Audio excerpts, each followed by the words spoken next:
So as I have gotten older, I've kind of recognized some behaviors that I have been exhibiting, and it's kind of crazy because I've done this weight loss song and dance for a long time, right? I've really tried to lose weight for probably the majority of the last 12 years, and I have been unsuccessful.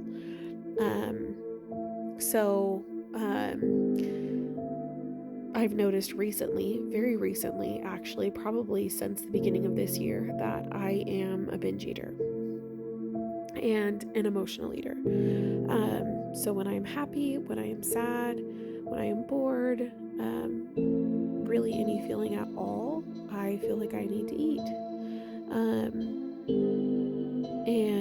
And then I'll go in spurts of binge eating where, like I can go the entire day, be in a calorie deficit, eat wonderfully balanced meals, that are prepared well, um, that check all the boxes. And then I come to the end of the night and I feel like I have this overwhelming urge to binge, which I can't really make it make sense other than just saying that. And it's funny because I am a smart person. I don't consider myself, I'm intelligent, and so I know what I'm doing, and I know that it's not necessary, but I do it anyways. So now that I've recognized the behavior and really noticed that that's what I'm doing, as far as the binging part, I know that I've known that I'm an emotional eater for my whole life, I could say. But the binging part is really surprising to me. And what's funny is I actually started to weigh my food, and that's when I really noticed that I was overeating. It's crazy how much pencil sauce on your food adds up. It's literally insane. Also, like butter, right? Cooking like with butter or olive oil or avocado oil, any of those things add up really, really quickly.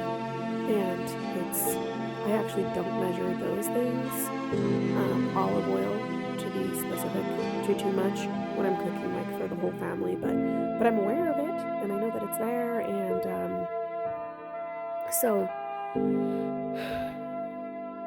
anyways, I have noticed, like I said, that the binging has really been out of control. And then once I started weighing my food, I noticed that I'm overeating.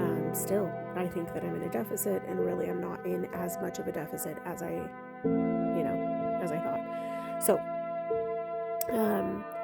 I am thinking, as I've been listening to some videos on YouTube, doing some self-work, and trying to understand why I do this.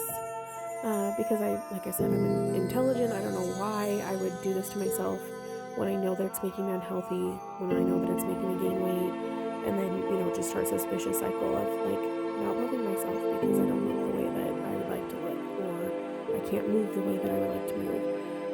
Things like that. It's just, I'm trying to figure out why, get to the root of it, right? That way I can, once and for all, actually move on from this space. And I know that practice makes perfect. I know that doing it over and over and over again habitually will, put in some good habits in place, things like that. So one thing that I know is, one thing I'm assuming is that I'm doing this out of control. It's something that I control. It's something that I'm getting, obviously, endorphins from when I'm eating. It's making me feel good, making me feel happy in the moment. And I think that whenever I have an emotion that's maybe not happy, I think I go straight to that, to calm, my stress, or however I'm feeling, things like that. So I definitely want to visit some of the traumatic things that have happened growing up, and I'm hoping that by visiting it will let it go, right? That it'll let it go, that it'll let me, it's not taking up any more rent, any more space in my head, and I can